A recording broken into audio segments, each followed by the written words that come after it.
I wanted to touch on alcohol and identity today because sometimes I don't think we realise how much of our identity has been made up of our experiences with alcohol, and why sometimes the hardest part of what we do is about realising that we're actually changing a big part of our identity when we're looking to change our drinking. And that's actually quite hard to do, and could be some of the reasons why we flip and flop between day 1 and day 7, or we get knocked off balance when we get to the weekend, when we want to go out with friends and so on.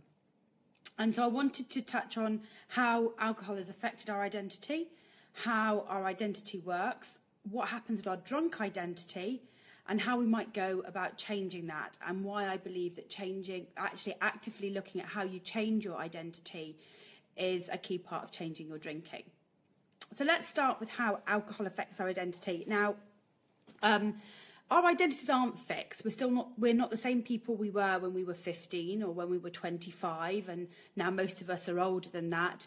We're not the same people even that we may have been 10 years ago. Our identity isn't fixed. There are lots of things that are common about us throughout our life, but our identities aren't always fixed. For example, a big part of my identity was being an elected member on a local authority for a very long time. Having a position of responsibility in the community was a really, really important thing for me. And actually shaped a lot about who I am now, but was a very firm identity that I could pin a nail to a mast to and say, yes, this is me, this is what I do. For many of you, that identity might change when you have children, because you suddenly create this new set of caring responsibilities for other individuals, or it may change as you come caring for your parents or elderly relatives. Our identities shift. So the fact that we may need to look at changing our identity isn't that bad a thing, and is quite normal. It's just that we might be changing something that's quite that we've been used to for a very long time and feels very comfortable in some ways.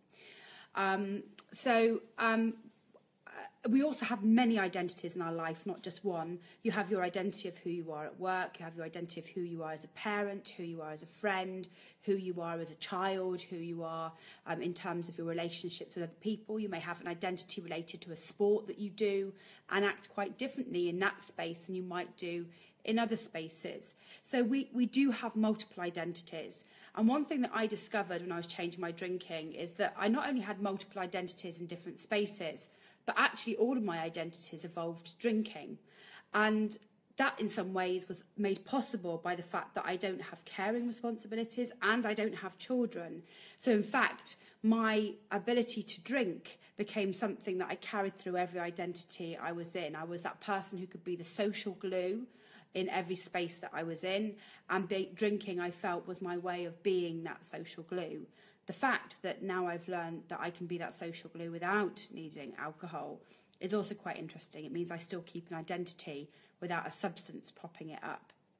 But we'll come more onto that later.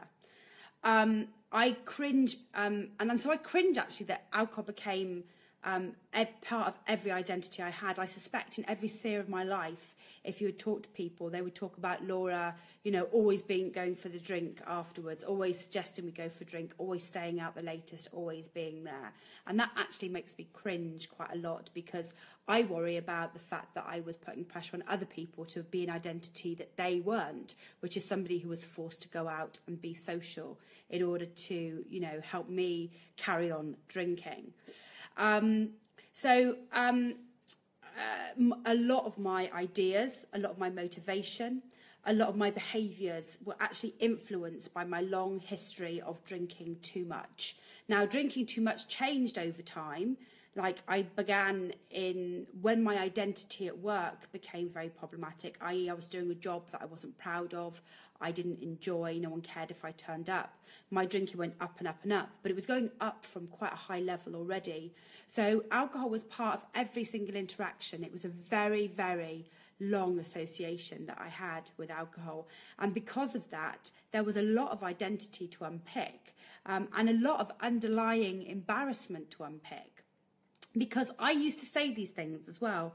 Oh, I don't trust people who don't drink. Oh, sober people are dull. Oh, God, it makes me cringe so much to think about this. But all of these things were about propping up my identity as a drinker. They were all about superimposing things on other people.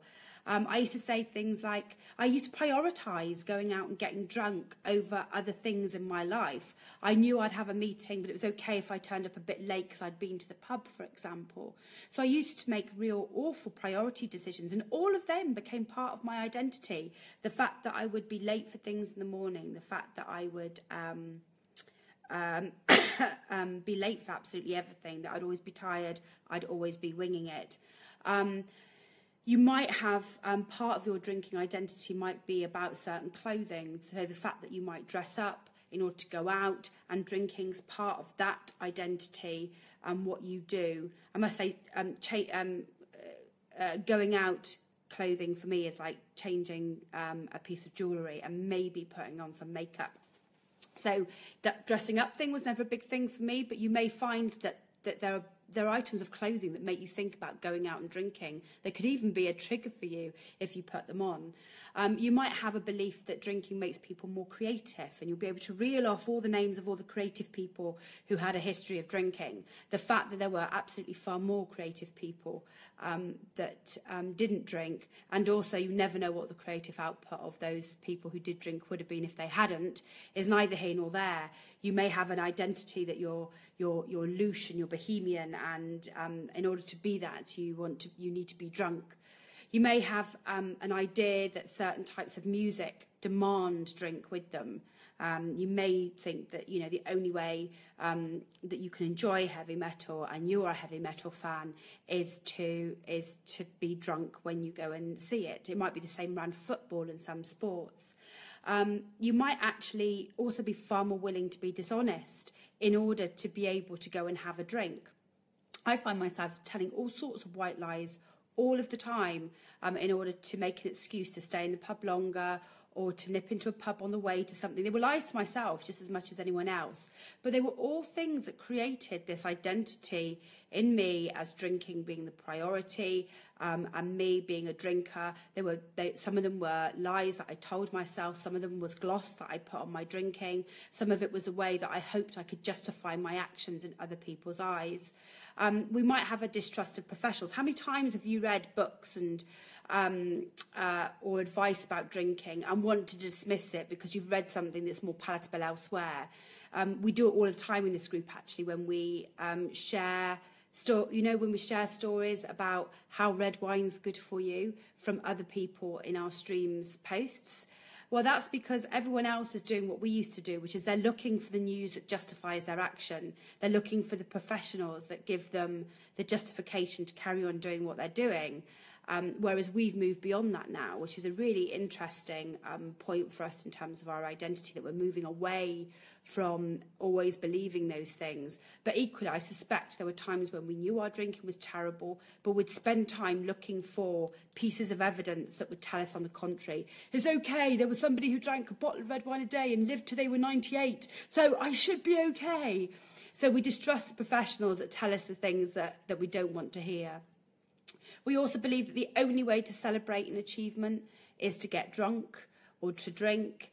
And we'd probably created a belief that the only way to deal with bumpy rides in life is through a drink.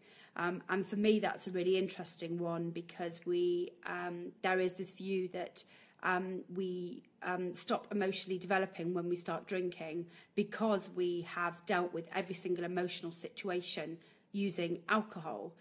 And the reason why then living life after drinking feels like an emotional roller coaster is because we're having to deal with the fact that we're feeling every emotion that is normal in life for the first time, because before we blotted it out at every single opportunity we had. So the fact that we dealt with life, bumpy rides in life through drinking, is a really big part of our identity. And it may be that you will notice now that friends still say to you, oh, you're having a bad day, you should have a drink, because they're used to that being the response that you had to bumpy days in your life. And the other thing that I think is really interesting about our drinking identities is the fact that we would bond together with other people who were over-drinkers too. Not only because it justified our own behaviour, but it allowed us to sit in pubs and in places and create an us and them situation. Oh yeah, people say we shouldn't drink so much, but you know, they're not having as good a time as us, or they don't know what it's like to be like amazing and break down our inhibitions like us. And so we find other people who will help us create an us and them situation. And then we also have a very, it also seeps into our humour. And it was one of the very interesting things for me when I gave up, which is I realised that all of my jokes were suddenly inappropriate. And not just some of my jokes, but like 90% of my jokes were about drinking. I would make a quip about drinking if I was running a workshop, you know, let's all go for a drink after or whatever. I had a huge stock of alcohol-related jokes that I didn't even know I was saying.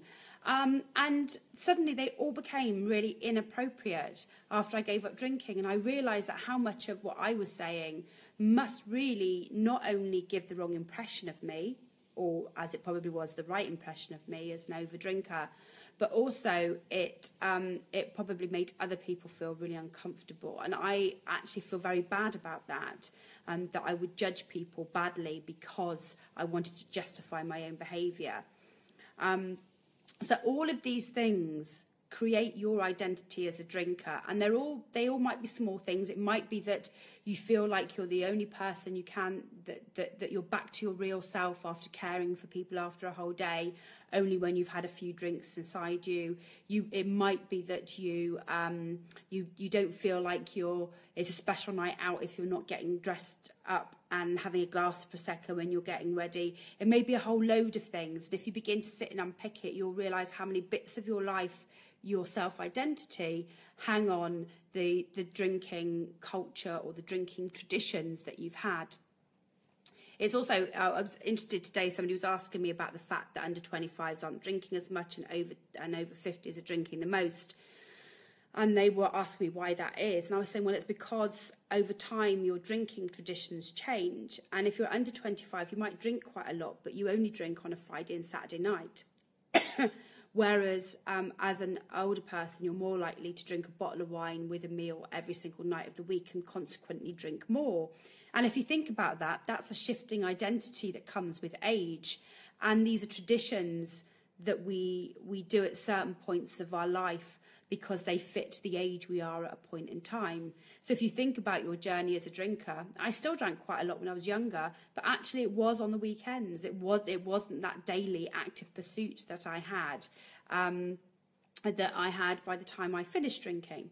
So maybe do a little bit of reflection, sit and write down and think about all of the traditions you have around your drinking, maybe some of the half-truths you've told yourself, maybe all the bits where you think you need alcohol, and explore whether you really do, and really are they really part of who you are. Another way to look at this, which I think is also really important, is about who you are when you're drunk.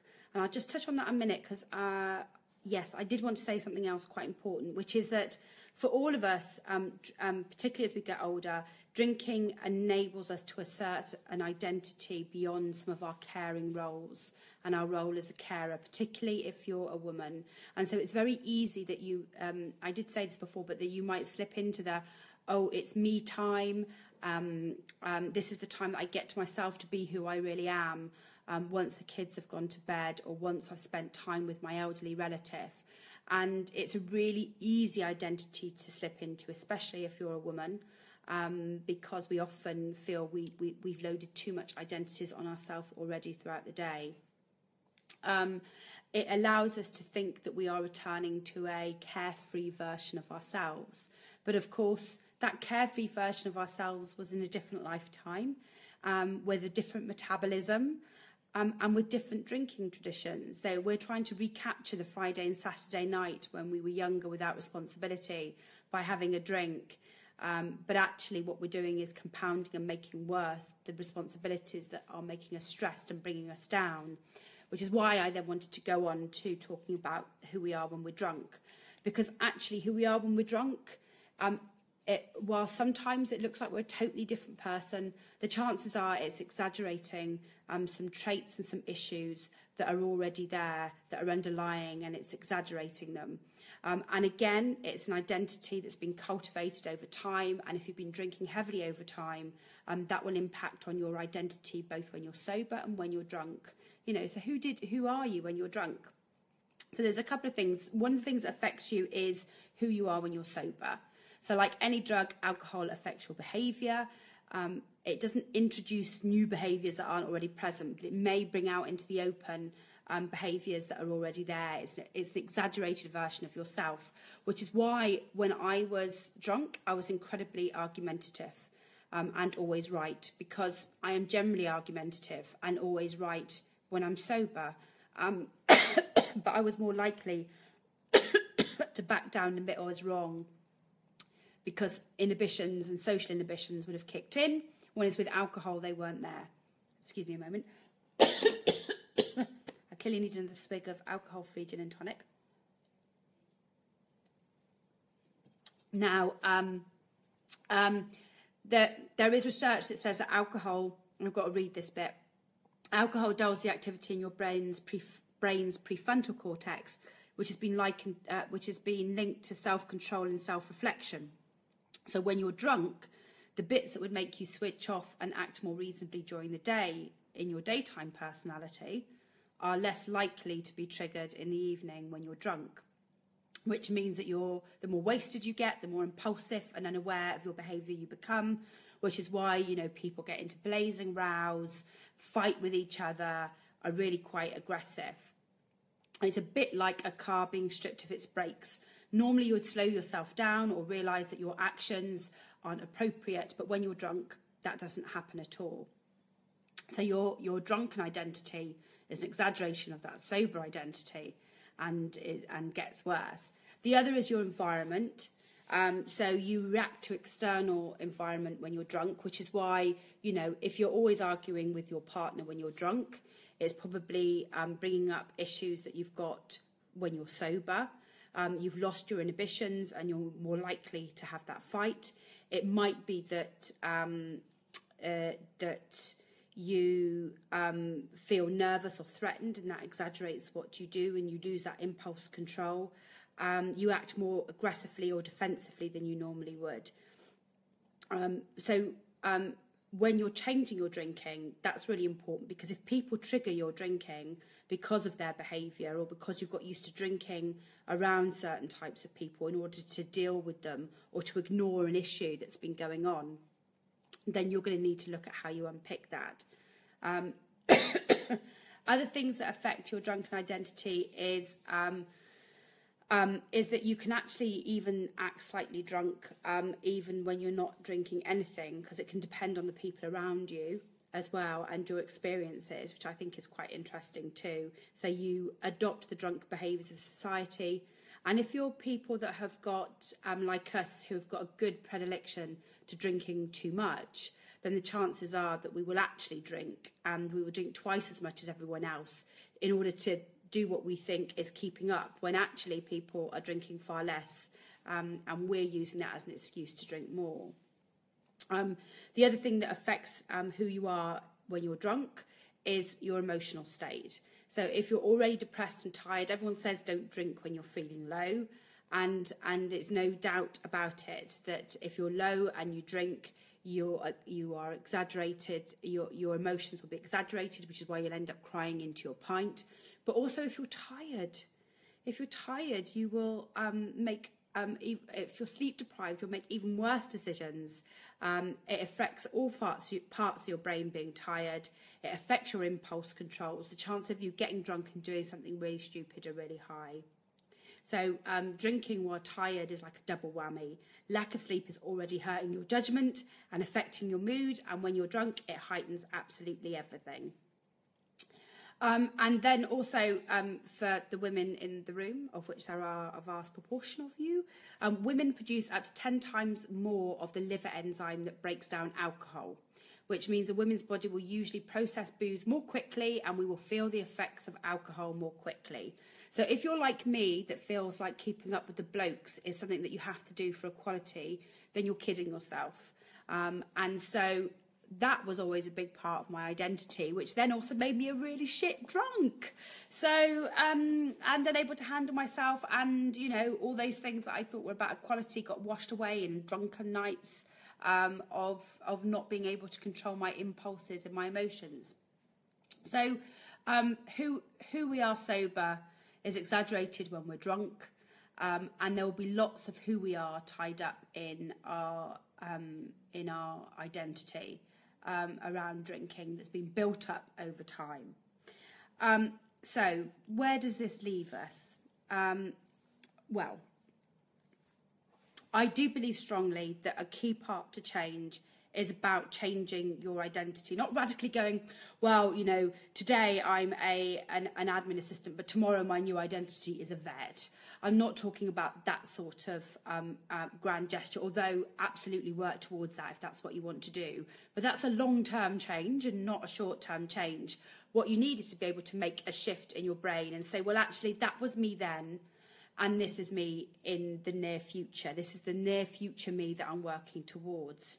But that's easier than said than done, because in some respects you might need to change some of the people that you hang about with, and therefore you need to leave behind some people. And that's actually quite difficult for us to do as human beings, because we're quite tribal and we like our tribes. And leaving our tribes, even when you leave a job that you don't particularly like, there's a little period of mourning that goes on, because you're missing spending time in close proximity with people that you may have been used to spending time with for 2 or 3 years. So we're quite tribal, and it might be about moving tribe. It's actually quite hard for us to make and find new tribes. If you think about your first few days in a new job, you feel really awkward. And if you imagine that you don't have that intensity of finding a new job, but instead going, right, I now need to open myself out to new friends. I need to do this without that alcohol identity that I had. That can also be a little bit daunting. But we still need to shed that old identity. And it's a key part of planning how and what we do over the next few months or in the near future. Let me just check that I've covered everything. So you need to let go of that old identity. And I've done some reading this week about the fact that there's something that people call dry drunks, which are people who will always be drunkards, but they're just not drinking anymore. And that's because they failed to shed their old identity as a drinker. And so every day for them is about resisting something that they used to do, rather than saying, that was me then and this is me now. And I sometimes think that in the community and in the journey that you're on, that for some people, that the reason why day ones happen so often, and the reason why you might fall off the wagon and start drinking again, is you haven't yet said goodbye to that old drinker you identity, and have not yet embraced a new one, or worked out what that new identity is for you. And just to put this into perspective, again, I'm not talking about great leaps and bounds. The one thing that I discovered before I gave up drinking, which was a really important part actually of me ultimately giving up drinking, is once I gave up being elected and on the council, which was a really big thing, because I'd wanted to do it since I was 14. I got elected at 23, and I sat on the council for 12 years. It was a really big part of my identity. And then I decided I was giving it up. And that's quite hard to do when politics is the thing that interests you, because everything is political. And I didn't know where to go, and I ended up in a job that was political, but I wasn't enjoying. And so I began to think that what I needed to do was to give up politics altogether, because there was something that I wasn't happy with in my job, which was political. And I had given up something that I was clearly feeling quite sad about, but hadn't realised that I felt sad about it. And it was, I know what it was, they were getting rid of the moped parking near my work. And I was angry about this. And so within half an hour, I'd whipped up a petition, I'd emailed loads of people, I'd put it on loads of websites to get people to sign it. And suddenly I felt happy and buoyant again. And I suddenly realised that I am an activist, I'm a campaigner. I might not be a book-read politician, as I like to say. I'll never be able to tell you the history of every single Prime Minister in Britain, and I don't really, quite frankly, give a shit. But what I realised was I was an activist. I like to do things that are about change. And therefore, the reason why I was unhappy in my job is it wasn't about change. It was about supporting the status quo. And though I had left being in local government, there were other ways for me to do that. And it was that realisation that of unpicking exactly what my identity was that allowed me to then begin to think about what needed to change in other ways around my job and then ultimately around my drinking. So I'm not saying that suddenly you have to, create this whole new persona, but it might be about unpicking the things that you really enjoy the most, the values that are important to you, and really pulling on those and saying, that what are the things that make me happy? What are the things that make me motivated? What are the things that fill me with joy? What are the things that are really important to me? Is it important to be a really good parent? Is it important that I do something in my community? Is it really important to me that I'm kind to people? Are these things the important things that have been hidden by my alcohol identity for a while? Is now the time to bring them to the fore? And you all have amazing superpowers. They've all just been hidden slightly by alcohol over the past few years. And that may be because you've been frustrated by how to use that superpower that you have, but you have it. And now's the time for you to go, right, if I'm really going to shed the alcohol part of that identity, that drinking part of that identity, I now need to bring some of these things out into the fore. And that takes some active work. But that also means that you're moving away from being holding on to an old identity of being a drinker and a party person or a creative pisshead, whatever it was that you had, and saying, now I need to reframe that and put that in a different place. And I guess I didn't quite finish my story, which was that I now still, all the things that I used to do drunk, which was a lot of politics, a lot of networking, a lot of going to things, I managed to I still do, but I now do them with a very strong sense of the fact that I'm an activist, and that the clearer my head, the more energy I have, the more successful I will be at being that. And whilst getting drunk maybe put me in the right room with some people some of the time, the truth is I will always be more effective. I will always be more productive. I will always be the better version of me as an activist if I don't have a hangover, if I'm not drunk and embarrassing myself, if I'm not talking to people breathing horrible red wine fumes over them while I've got horrible red wine lips. I will always be more successful if I don't do any of these things. I am not losing anything by shedding alcohol and that drinking identity, but I am gaining a huge amount. And I guess that's where I want to bring you to today, which is by thinking through your identity and thinking about what you will gain, not what you will lose, by reframing who you are without alcohol in your life. And then you'll never be that dry drunk who can never get beyond the fact that, you drank for 20 years and there is nothing else for you to do. Because I believe you've all got other things that to do and that you need the energy for. So how do we go about doing all of this? I hope you're all still listening.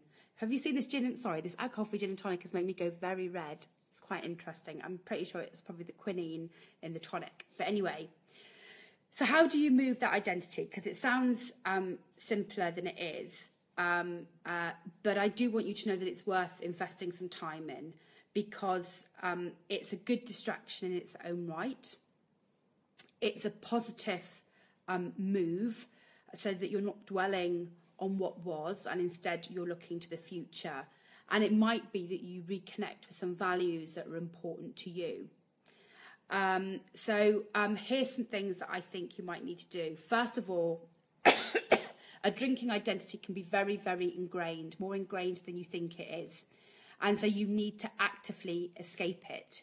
You need to actively look at what it is that you do to get away from that drinking identity. Now, it might be that you drank because you felt anxious. You might have felt nervous in social situations. You might have felt stressed. But you now have to learn to be maybe still anxious, maybe still stressed, but without alcohol. And look at the things that you do in place to deal with that stress and anxiety, and actively pursue methods that will help you in the longer term than that aren't alcohol. And yes, they will take a bit longer, and nothing probably distresses you as quick as alcohol. But in the longer term, in your new identity, you need to do things that make you less stressed and less anxious, that improve your long-term ability to cope and your ability to be resilient in the future, whatever is thrown at you. And so I've had to do that too. Feeling stress in high definition has been really interesting for me. And the minute I think there isn't anything I can change, I become quite low. But the minute I think that there are some actions I can take in order to change how I feel, I then feel empowered and I'm able to move on and deal with that stress. So I think that's probably the same for all of us to a degree, which is learning those new skills helps us wear that new identity and get used to wearing it. You may need to avoid some of your old drinking mates. Not all of them, I'm sure, and not all of them forever. It may be that you might avoid certain people in groupings rather than those people as individuals. But you may need to move away from those things, at least in the first 6 months while you're still trying on a new identity. Once you feel more comfortable, you might be able to do that. But you have to understand that you'll be moving away a bit from a tribe that you're very used to. And with that will come some sadness and will come some loneliness, and you need to take some action to deal with that too. But it's a necessary step if those people are going to stop you from giving up drinking. And the other thing is, it's a temporary step in your journey to feeling comfortable in a new identity. So then you can test the water and go back and talk to people. But you may decide there's some mates that you need to avoid, and you might need to make some new friends. And that means being actively socialising without alcohol. Shock horror! But it is possible. You need to start searching out places with people around activities that don't involve drinking.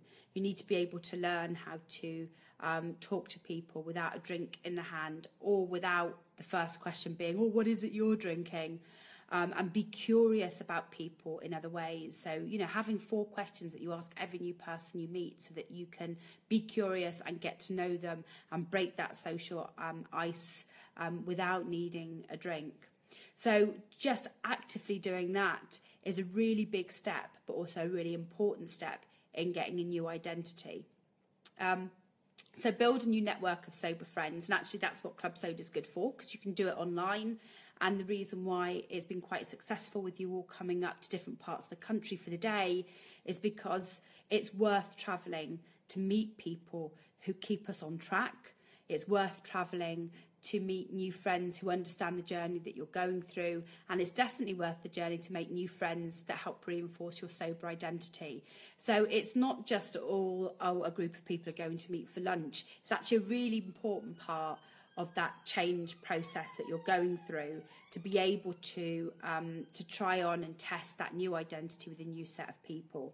But it may also be that you decide that you want to rekindle your love for walking or kite flying or roller skating or whatever, and with that comes an inbuilt community that you can begin to build a new tribe from.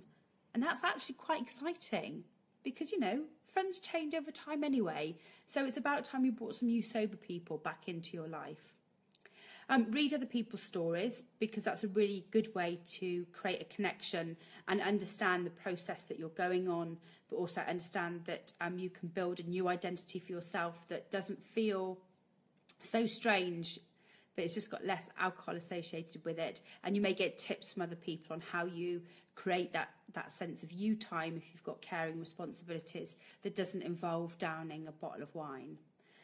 Helping others is also another way of helping reinforce your identity. And actually it's a really good part that the admins play for us in helping keep the group going. But I'm hoping it's also useful for them in developing their new alcohol-free identity. And the other thing is understanding that you're experimenting and trying new things. You won't get it perfect first time. The first interaction with a whole group of strangers may be really uncomfortable, but it's not going to kill you. Everyone feels uncomfortable with strangers, but coming in and saying hello and starting to make new friends will get easier and easier as time goes on, and you will be able to overcome some of those things that you felt you needed alcohol to do, those inhibitions that we all feel we have, although some of them are just made up because they were a good excuse for us to have a drink. And yeah, I do strongly believe that the more you practice doing things that feel difficult without alcohol, you practice doing situations that you normally would have drunk through, the easier it will become. And I think it was about a year before I realised that actually parties were really easy now. And I didn't quite remember which party it was that became the easiest. But suddenly it felt like a broken bone had been fixed. It felt awkward and disjointed for about a year. And then suddenly I felt like myself again. I could make really good double entendres off the cuff, just like that, without the aid of alcohol. Who knew? Who knew? And it's possible for all of us. But the last bit I want to talk about in terms of creating your sober identity is really about having that bigger vision about who it is you want to be. Now, I always talk about the fact that I feel like I'm the person I wanted to be when I was 20, now that I've sobered up. I feel that I'm a person who can listen more than I could before, but very people-orientated person. People-orientated and listening aren't necessarily the same thing, I'm realising in the next bit of my personal development. But I always felt I was a people person. I get a lot of energy from talking to people. When I was drinking, I was hungover a lot. I was continually tired. Having conversations with people was actually, and holding a concentration was really, really difficult. I used to do it really well when I was 20, and I was really bad at it when I was 35. What had happened? Well, nothing magical had happened apart from I was always drunk and hungover. Once I gave up drinking, I realised I had the energy to have a small little laugh with someone on the tube, to talk to somebody at a cash register, to have a longer conversation with someone at work, to talk to strangers. It was amazing, and that's why I felt like the person I thought I was when I was 20, that I was gearing up to be, that person who really did take an interest in what other people are doing. So you might want to pull on and sit and have a really reflective part of time where you have a think about the values that are important to you, that you have a think about the skills and strengths that you have, and that you have an idea about who it is that you want to be in the future. It might be that you do a particular sport and you want to get more into that, and therefore your new identity is about being an athlete. An athlete doesn't have to mean someone who wins gold medals. It's about somebody who's concentrating on a gym routine. Personally, I'm trying to cultivate a little bit more of the athlete in me at the moment. Not sure it's going to be quite the right identity, but I'm still working on it. It's a work in progress. It might be that your work and career give you a really nice path into being the best you can be at being a lawyer or a vet or whatever it is, and that you know that with the extra energy you'll get from not drinking, you can really pin your identity to something new.